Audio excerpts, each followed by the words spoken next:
You get up every day doing everything you can to make your dreams come true. And then one day, the worst thing in the world happens to you. Or it does not look like the worst thing. It looks like a wet curb. It looks like a handrail coming loose in a stairwell. It looks like a doctor closing a folder. It looks like a truck making a turn 2 seconds early. Or a clock in a kitchen ticking over from 11:58 to 11:59, while someone in the next room is trying to remember where they left their reading glasses. The worst thing in the world is sometimes very quiet. Sometimes it is so ordinary that afterward the people who loved you become angry at the furniture, at the weather, at the eggs left boiling on the stove, at the stupid little receipt in your pocket for cough drops and a lime. You had plans. You had almost called your sister back. You had a coat at the cleaner. You had a person you meant to forgive once they apologized correctly. You had a book half read beside the bed, spine down, pages tented like a small house. You had a life, which is to say you had made arrangements with the future. Tonight, those arrangements have been broken on Lark Street, where a sign stuttered over a door, in a lounge that promised speed introductions, behind a velvet curtain that did not quite close, and beside a lost and found box where a name was corrected. I have the times where the times were given. I have the survivors, the occupations, the street corners, the strange belongings, and the things nobody at the desk knew what to do with. The day has crossed over now. Good morning, and welcome to this day in deaths.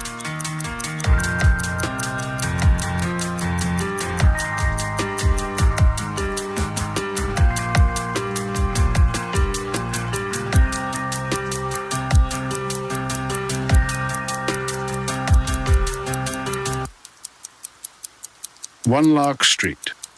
By 7 o'clock, the rain had stopped falling and begun floating. It hung over the town in a silver mist, softening the streetlights, blurring the taxi signs, making every window look recently breathed upon. The pavement shone without looking clean. Headlights stretched in long yellow seams across the gutters. Men under awnings checked their watches and then checked them again, as though time might have corrected itself between glances. It was Friday, or close enough to Friday that people had begun to forgive themselves. Women reapplied lipstick in dark storefront windows. Men breathed into cupped hands and frowned. A young fellow in a brown suit carried a bunch of flowers wrapped in paper. Then, after 2 blocks, folded the paper tighter around them so they looked less like flowers and more like evidence. Outside the drugstore, a woman removed one earring, considered the exposed ear with great seriousness, and put the earring back on. No one had phones to look into, not in the way they would later. Unease had nowhere to go. It stayed in the body. It lived in collars, cuffs, damp hair, heels sinking into sidewalk cracks, the small rehearsed smiles people carried toward doorways. The town had several places where a person could be disappointed. There was the hotel bar with brass railings and lamps shaped like bells. There was the supper club with framed photographs of minor celebrities no one recognized anymore. There was the Italian restaurant where couples sat too close together and punished each other quietly over veal. But halfway down Lark Street, between a closed tailor and a travel agency still promising cruises to islands no one in town could afford, the sign above one door trembled in pinkish-red light. The Bacchanids. The first A buzzed faintly. The letter C failed every few seconds so that the name briefly became something else before restoring itself. Behind the windows, velvet curtains hung in deep folds, the color of wine in low light. Now and then they parted to reveal amber lamps, glassware, the white flick of a napkin being lifted or laid down. Music leaked out whenever the door opened, strings first, then a low pulse underneath, almost a heartbeat, almost a joke. People entered in pairs, in fours, alone. Some had come for drinks. Some had come because a friend had said it was interesting. Some had seen the advertisement in the back pages, printed below theater listings and above personal ads. Speed introductions, Friday evenings, 1 table, 3 questions, no wasted time. The people who came for speed introductions always pretended they had not come for speed introductions. A woman in a black coat told the hostess she was meeting a party. A man with damp hair said he was just checking if this was the place. Another man stood outside for 6 minutes reading the menu in the window, though there was no menu in the window, only his own reflection and the dim suggestion of movement behind the glass. At the corner, 2 waitresses smoked near the side entrance beneath a metal awning. Their uniforms were black, their aprons white. their shoes practical. One was tall and narrow, all elbows and wrists. The other had silver hair pinned so tightly it seemed less styled than sealed. They did not gossip, they watched. When a man crossed the street toward the lounge, the tall one dropped a cigarette into a coffee can half filled with rainwater. "Early," she said. The silver-haired one looked. "They usually are." He was not remarkable at first. The night was full of men like him, men who had washed too carefully, shaved too closely, chosen ties with no one to advise them, and arrived at courage by means of punctuality. His name was Warren Bell. This mattered to him very much. It mattered because people often called him Walter, which was his brother's name, and sometimes Wallace, which was no one's name, at least not in his family. And once, at the licensing office where he had worked for 11 years, Mrs. Kavanagh had called him the quiet one from corrections, while he stood within ordinary hearing distance. He had corrected her. Then he had apologized for correcting her. Then, because she seemed embarrassed and he could not bear to watch another person carry a discomfort he had caused, he had said, "It's really not important," which was the sort of lie people forgave because it was convenient. It was important. Warren worked in municipal records, corrections mostly, names, addresses, dates of filing, marriage license amendments, burial registries, property transfers in which a letter had gone missing and taken a family with it. He had a desk beneath a high window, 3 pencils sharpened before noon, and a stamp pad he re-inked more carefully than necessary. All day long he repaired small injuries committed by ink. Warren believed, though he would not have said it this way on a first date, that accuracy was a form of mercy. A name misspelled on a certificate, a widow's address entered wrong, a grave marker transcribed with the wrong middle initial. These were not large tragedies. He knew that. He was not a fool. But they were tiny doors through which a person might vanish. On the folded slip of paper in his pocket he had written, "The Bacchanids, 219 Lark Street, 7:15 p.m. Ask for speed introductions." Below that, in smaller print, he had added, "Do not overexplain. Do not correct too soon. Ask one question before answering the second." He had opened the paper so many times that the creases had softened like cloth. Half a block from the lounge, he stopped under the dead sign of the travel agency and touched his breast pocket. Wallet, still there. Inside it, $28, a photograph of his sister's children, a card from a dentist he had not visited, and a smaller folded card with 3 conversational topics: weather, work, but briefly, music if asked. He had written music because music seemed like the sort of subject that implied additional rooms inside a person. At the same time, from the opposite direction, Ellie approached without hurrying. The rain did not touch her in the same way. It gathered on awnings and cab roofs and the shoulders of men who had forgotten umbrellas, but around Ellie it became almost decorative. A dark coat moved with her, long and fitted. Its collar turned up not from discomfort, but from taste. Beneath it, a green dress caught the streetlight in narrow flashes. Her gloves were ivory. She did not check the address. She did not check her reflection. The windows checked themselves. In the glass of the abandoned tailor shop, her shape passed over 3 headless mannequins still posed in unfinished suits. In the travel agency window, her face appeared for an instant among faded posters of blue water, then moved on without longing. She carried no flowers, no large purse, no folded paper with instructions to herself. She was not early. She was not late. The building seemed to expect her. Warren reached the awning first, the cab side behind him. His right shoe had taken in water near the sole, not a great deal. Barely anything, but enough to make him aware of one toe as a separate and unfortunate citizen. The door opened. Warmth came out. So did laughter, music, butter, wine, perfume, wet wool, and something darker beneath all of it. Something roasted or sugared or alive enough to resist naming. A party of 4 spilled onto the sidewalk, 2 women and 2 men, all speaking at once. One man carried a small numbered card between 2 fingers as though it had disappointed him personally. Behind them, through the open door, Warren saw amber light, a hostess stand, a curve of velvet, and a room that appeared larger than the building should have allowed. He also saw, on a side table near the entrance, a polished wooden box with a brass plaque, lost and found.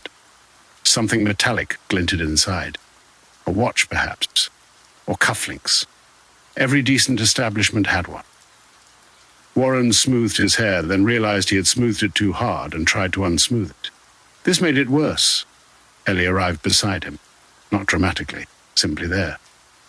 The air beneath the awning seemed to rearrange itself around her. He reached for the handle just as she did. Their hands stopped short of touching. "Oh," Warren said. "Sorry." She looked at him, only briefly, completely. "After you," he said. The words disappointed him as soon as they were spoken. He'd meant to sound natural and instead sounded like a man opening a door in a training film. Ellie smiled. "Thank you." He held the door. The hostess lifted her head as though she had heard a bell no one else could hear. Warren stepped back to let Ellie enter first. For one foolish second, he thought this courtesy had made him visible. Then the amber light took them both. 02 speed introductions. Inside, the Bacchanids was warmer than the street and quieter than it should have been. The music did not grow louder so much as nearer. It threaded itself through the tables, around the backs of chairs into the little pauses between strangers. The hostess was a narrow woman with dark eyes and a silver comb fixed at the back of her head. "Speed introductions?" she asked. Warren said, "Yes." At the same time, Ellie said, "I'm expected." The hostess looked at Ellie, then at Warren, then at something on the page before her. "Name?" "Warren Bell," he said. The hostess's pencil paused. "Walter." "Warren," he said, then immediately, "Sorry, Warren Bell." Ellie removed one glove finger by finger. "Warren," she said, not loudly, not helpfully, just correctly. The hostess wrote it down. Warren felt something in his chest, stepped forward, and then, embarrassed, stepped back. "This way," the hostess said. They were led past tables where strangers leaned toward one another with the bright, doomed attentiveness of people trying to become interesting before the first drink ended. A man laughed too hard. A woman stirred an olive through her martini without drinking. At one table, someone had placed a hand on someone else's sleeve and then seemed unsure how to retrieve it. The hostess stopped at a round table near the center of the room. It was set for two. White cloth, 2 wine glasses. Silverware aligned with almost religious care. One napkin folded into a shape that might have been a fan or a wing or something prepared for burial. Warren waited for Ellie to sit first. Ellie waited for Warren to stop waiting. They both laughed softly. "Please," she said. He sat. The chair was slightly lower than he expected, not enough to be rude, enough to make him aware of his knees. A waitress appeared and poured water without asking.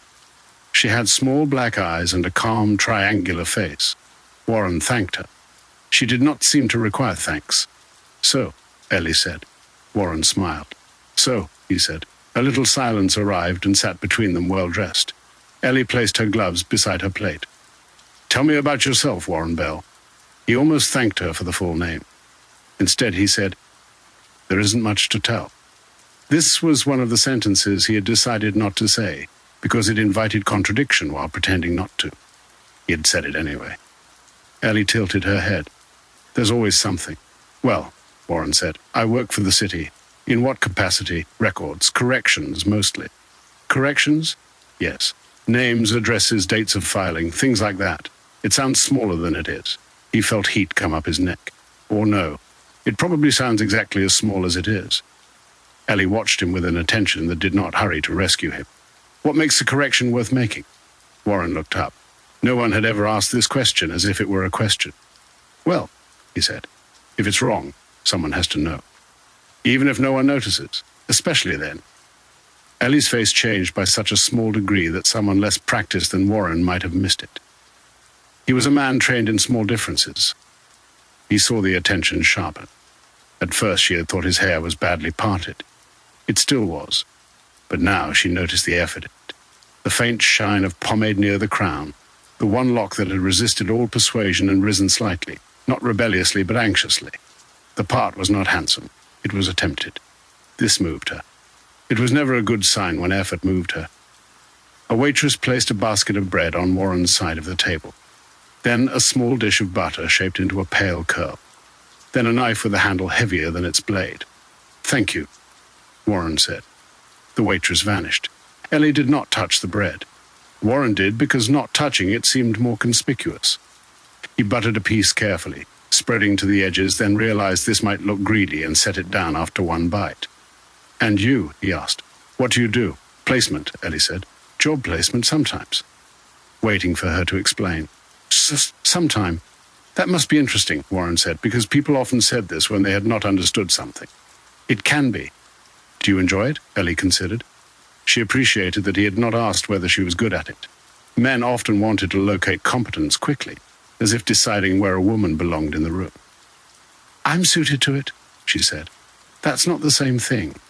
No, Ellie said. It isn't. He worried he had been rude. I only meant, I know what you meant. Another silence came, less formal than the first. Warren took a sip of water. Then wine appeared, red and deep, poured by a waitress whose sleeves were rolled neatly at the wrist. He had not ordered wine. He looked at Ellie. Is this included, in a manner of speaking? He laughed because she did, and because the room had begun to make him feel that laughing was the correct response to uncertainty. To placement, he said, raising his glass. To corrections, Ellie said. Their glasses touched. He drank too quickly and felt the wine bloom behind his eyes. Ellie asked where he was from. Bellwether, he said, north of here, small place, courthouse town mostly. There was a button factory, but it closed when I was 12. People still give directions from it, though. How? They say turn left where the button factory was, and if you didn't know. Then you wouldn't belong there. He had not meant this to sound sad. Ellie heard the sadness anyway. She was beginning to like the way he answered once he stopped trying to arrange the answer in advance. It came out slant, a little apologetic, but true. He was not quick, which she preferred. Quick men often mistook velocity for charm. Warren took each question down carefully, held it to the light, and returned it with both hands. What about your family? She asked. My mother still lives in Bellwether, my brother too, Walter. Walter, Ellie said. Yes, he sells commercial flooring. Successfully, very. Warren smiled with his mouth only. My mother says he has a natural way with people. And you? I have an unnatural way with forms. Ellie laughed. He looked startled by the sound. It had not been polite laughter. He knew polite laughter. He had heard it in offices, elevators, holiday parties, rooms where someone had asked what he did and regretted it halfway through the answer. This was different. He had surprised her. The realization entered him so gently that he did not resist it. Maybe he thought he was doing well.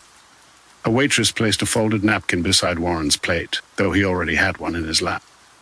Then another fork, shorter and brighter than the first. Then a small dish of salt. Warren glanced at the growing arrangement. Ellie looked at the fork, eventually. Ellie looked at the fork. And you? He asked. Family? Sisters? Older? Younger? Both. Oh, he said, trying to work out whether this was possible. Ellie helped him. 2 older, 1 younger. That must have been lively. It was instructive. No brothers. Ellie looked down into her wine. The women in my family tend to keep to themselves. Warren nodded as if this explained things. It did not explain things, but he was becoming fond of what she chose not to explain. My mother had sisters, Ellie said. Her mother too. There are always sisters. That sounds nice, Warren said. Ellie smiled into her glass. Sometimes. She thought of her oldest sister, Celia, who could strip a table of sentiment in 3 sentences. She thought of Mara, who believed hesitation spoiled the appetite. She thought of little Viv, who laughed with her mouth full and called Ellie romantic as if it were a diagnosis. They would laugh at Warren. They would call him stringy. They would say he had sad wrists. They would ask why she had spent so long asking about municipal records when the bread was already out and the wine had opened. Ellie watched Warren align his butter knife parallel to the plate after using it. Sad wrists, perhaps, but careful hands. The hands mattered, not because they were beautiful. They were not. The nails were trimmed too short. There was a small ink stain near the left thumb and a paper cut healing along the side of one finger. But they had spent years touching documents other people had stopped caring about. They had turned pages gently. They had corrected without leaving scars on the paper. Ellie felt an ache of interest. She took another drink. This, too, was never a good sign. What do you want? She asked. Warren blinked. In general? In general. He looked down, then out toward the room. Around them, conversations rose and fell. A man at a nearby table said, I'm really more of a listener, while interrupting the woman across from him. Somewhere glass broke and was immediately forgiven. I suppose I'd like to be useful, Warren said. That sounds like work. It usually is. No, Ellie said. I mean, it sounds like what people say when they don't want to say what they want. He looked at her then. There it was again, not politeness, not even interest exactly. Something more dangerous. She was listening as if his answers had consequences. I'm working on a project, he said. Ellie leaned in slightly. It's not a book, he said quickly. Not really, more of a record. Of corrections, he smiled despite himself. Yes, what kind? Names mostly, old town plaques, death notices, marriage certificates, little errors that stayed errors because no one thought they were worth the trouble. And you think they are? I think. He paused. The wine had loosened something, but not enough to make him careless. I think a person should not disappear because someone was tired when they typed. Ellie did not answer. A waitress approached with a small white plate and placed it in front of Warren. On it lay a curl of lemon peel and 3 green herbs crossed like tiny spears. Warren waited for something else to be placed on the plate. Nothing was. He looked at the garnish, then at Ellie, and decided not to ask. Ellie found herself looking at his throat, only for a moment. A pulse moved there, quick and visible, betraying him in the little hollow above his collar. He had tied his tie slightly too tight. The knot sat earnest and square, a minor civic structure. One drop of rain still clung to the edge of his hair near his temple. At first the dampness had seemed unfortunate. Now it seemed intimate. Ellie looked away. What would you call it? She asked. My project? Yes. He grew embarrassed. I don't know yet, but you've thought about it. A little. Tell me. He rubbed one thumb against the side of his glass. I thought of the corrected record, but that sounds severe. It does, or small amendments. Ellie smiled. That's better, you think? I do. He held the words carefully after she gave them to him. You think? I do. They were ordinary words. They should not have filled him the way they did. A waitress came by and removed the untouched bread from Ellie's side of the table. Warren had not noticed she had been given none. The waitress placed beside him instead a finger bowl with a slice of lemon floating in it. Warren stared at it. I've never known when to use these. Later, Ellie said. Right. He folded his hands in his lap, then unfolded them. He wanted to ask whether she came here often. He wanted not to sound like a man who asked women whether they came here often. He wanted to ask what she looked for in placement. He wanted to ask why she had no bread, whether the finger bowl meant something, whether speed introductions usually involved this many utensils. Instead, he said, Do you like your work? Ellie looked at him for a long moment. I like the beginning. The beginning when people arrive, before they know what they want. That must be difficult. Matching them, I mean, not usually. People reveal themselves quickly. I'm afraid I do. Yes, Ellie said, but not in the way you think. He felt the wine go through him again. Oh. She reached across the table and touched the edge of his folded paper where it stuck from his pocket. What's that? Nothing. Is it? He removed it reluctantly. It's only the address. She waited. And a few reminders. What kind of reminders? He should have lied. He was not good at lying when the truth was small. Not to overexplain. Ellie's face softened before she could stop it. He saw it. For the first time that evening, Warren did not apologize. What else? She asked. He opened the paper. The creases made a tired sound, not to correct too soon. And have you corrected? Yes. Only my name. That seems worth correcting. The sentence struck him almost physically. His mother loved him, but called him Walter when she was tired. His brother loved him in the vague, durable way of brothers, but introduced him as the records guy at parties. Mrs. Kavanagh had once written Wabel on a birthday envelope and let the initial do the work of not choosing. That seems worth correcting. He looked down because he did not trust his face. Ellie watched him receive the sentence. She should have stopped there. She knew the shape of an evening. She knew the difference between interest and indulgence, between appetite and attachment, between a guest and a mistake. Warren Bell was not the sort one lingered over. He was a first course of a man, narrow and nervous, with a damp shoe and ink on his thumb. Her sisters would be merciless, but he had looked at the words on the paper as if they might still be improved. He had buttered bread to the edges. He had said a person should not disappear because someone was tired when they typed. Ellie told herself she was only being kind. Then she told herself kindness was harmless. Then she told herself she would be careful. A waitress arrived. Mr. Walter Bell, she said. Warren flinched politely. Before he could speak, Ellie did, she said. The waitress looked at her. Warren Bell, the correction was calm. exact, unembarrassed. The waitress inclined her head. Of course. Warren looked at Ellie. There are moments in a life too small to report and too large to survive. This was one of them. Nothing had happened. A woman had corrected a waitress. A name had been restored to itself across a table. But Warren felt with sudden and humiliating force that some private clerk inside him had stamped a document long pending. Approved. The waitress set down an empty entree plate in front of him. It was larger than the others. White, warm, immaculate. Around it she arranged the salt, the lemon, the unused fork, a folded napkin, the butter knife, the finger bowl, and a small silver spoon whose purpose Warren could not imagine. "Will there be?" he began. "Soon," the waitress said, then she left. Ellie and Warren looked at the plate. He laughed first. It helped them both. "I suppose this is what people mean by presentation," he said. Ellie laughed too, and then he laughed again because she had. The room loosened. The wine lowered its voice inside him. The objects around his plate no longer seemed accusatory. They seemed comic, excessive. Part of the story he would someday tell if there was someone to tell it to. He was having a strange evening. He was having a good evening. Ellie touched his hand. Not by accident. Not to emphasize a point. She placed 2 fingers over his knuckles and left them there. Warren stopped speaking. His hand, which had spent much of its life turning pages, holding pencils, smoothing forms, became abruptly unfamiliar to him as a thing that might be touched. "You should finish it," she said. "My project? Small amendments." He swallowed. "You think so?" "Yes. It's not very important." "It is to you." He nodded once. She leaned closer. "That counts." He closed his eyes briefly. Not from passion yet, but from relief. Ellie felt it pass through him, the yielding, the body believing before the mind had authorized it that it had been welcomed. Her hunger stirred. Not sharply, not crudely.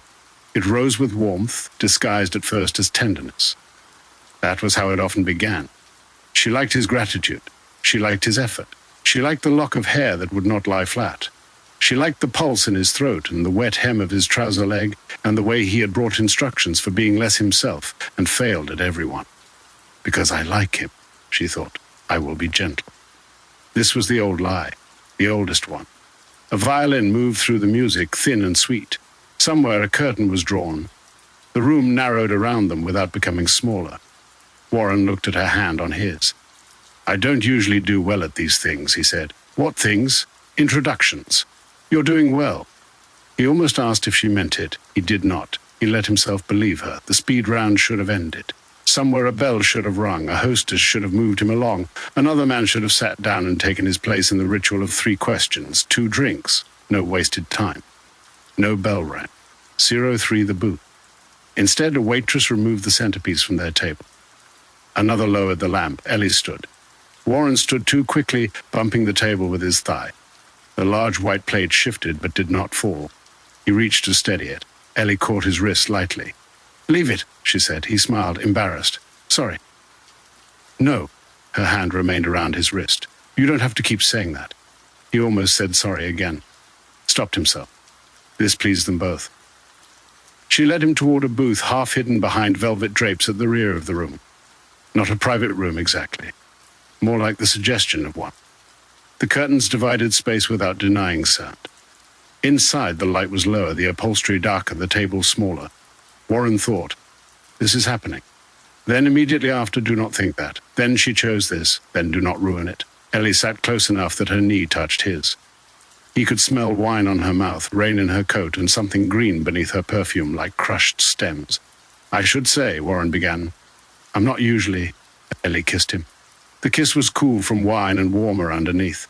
Warren made a small sound of surprise and then, realizing surprise was not refusal, kissed her back. His glasses shifted. He did not wear glasses. He had only imagined the sort of man who would have to remove them. Instead, his tie caught under her hand, and he laughed against her mouth. "Sorry," he whispered. Ellie smiled. Warren, just his name, correctly, completely. He felt himself become foolish with happiness. Her hand moved to the back of his neck. He thought she was drawing him closer, and she was. He thought the pressure of her fingers meant urgency, and it did. He thought the small sound she made against his jaw was desire. And he was not wrong. This was the terrible part. He was not wrong. The first sharp sound he mistook for his watch striking the edge of the table. The second one he did not mistake at all. It was a compact, intimate crunch, too near his ear to belong to the room. Warren inhaled to speak, but the breath changed shape before it became a word. Ellie held him with a tenderness that had become indistinguishable from force.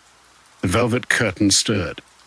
His hand struck the table once, not violently at first, more in surprise, scattering the little silver spoon onto the floor. Outside the booth, the music continued. A cufflink sprang loose and rolled in a bright circle under the table. Fabric tore.